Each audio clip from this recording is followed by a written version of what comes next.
The Samsung Galaxy S25 Ultra is an impressive device.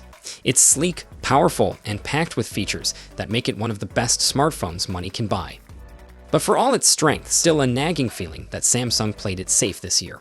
When you look at what competitors like OnePlus, Google, and even Xiaomi are doing, it's hard not to wish Samsung had pushed the boundaries a little further. So, what about next year?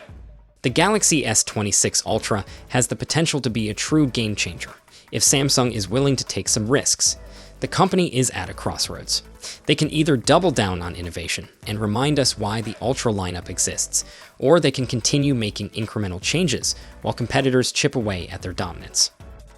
One of the biggest talking points for next year's model is, of course, the processor. Every year, Samsung packs its Ultra flagship with Qualcomm's latest and greatest, and 2025 should be no exception. The Snapdragon 8 Elite 2, or whatever Qualcomm decides to call it, will likely be at the heart of the S26 Ultra, bringing improved performance, better efficiency, and next-gen AI capabilities. But the real wild card is Exynos.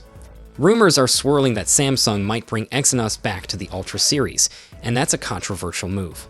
Historically, Samsung's Exynos chips haven't quite measured up to their Snapdragon counterparts, especially in power efficiency and sustained performance. If they go this route again, they need to get it right this time.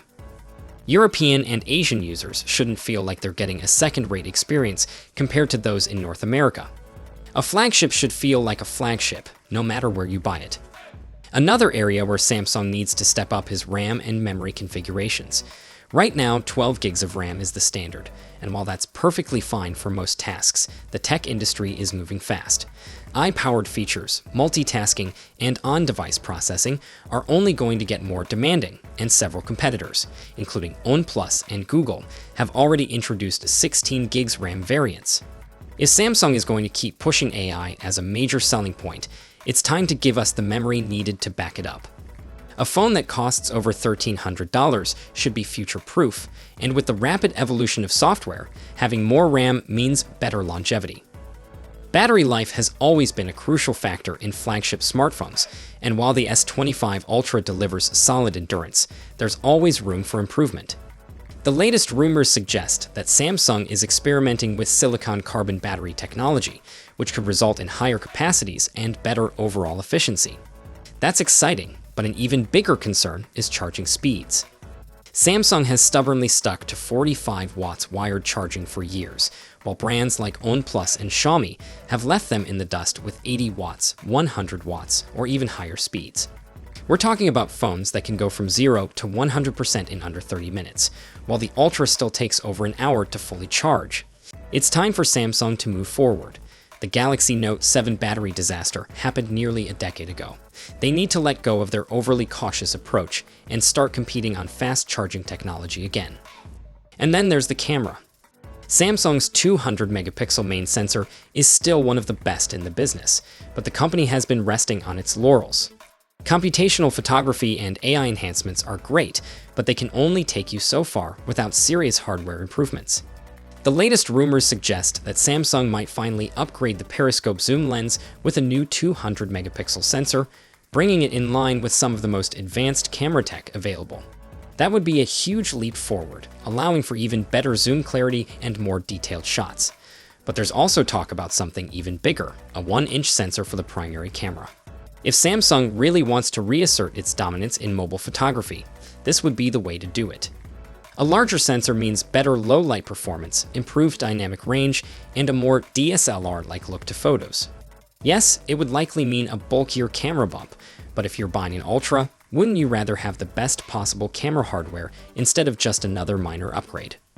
Beyond hardware, Samsung needs to think about what makes the Ultra series special. The removal of the Bluetooth-enabled S Pen on the S25 Ultra disappointed a lot of longtime fans. While most people can live without air gestures, it felt like Samsung was slowly chipping away at the unique selling points of the Ultra lineup. If they continue down this path, at what point does the Ultra just become a slightly bigger Galaxy S26 Plus? Samsung needs to double down on what makes the Ultra different. Whether that means bringing back exclusive features, introducing more premium materials, or refining the software experience, the Ultra should feel like the ultimate Samsung phone, not just another incremental upgrade. At the end of the day, the Galaxy S26 Ultra is going to be an amazing phone, no doubt about it. Samsung's flagship lineup is always among the best, and next year's model will be no exception. But will it be the phone we truly want? Or will Samsung continue playing it safe, making minor improvements while leaning on eye-powered gimmicks? The answer to that question will determine whether Samsung stays ahead of the competition or starts falling behind. Consumers have more choices than ever, and brands like OnePlus, Google, and Apple are all fighting to claim the top spot. Samsung can't afford to coast on brand loyalty alone. So, will the Galaxy S26 Ultra be the bold, innovative leap we've been waiting for? Or will it be just another incremental refresh with a new coat of paint?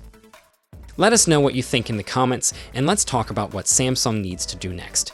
Until then, stay tech savvy, and I'll see you in the next one.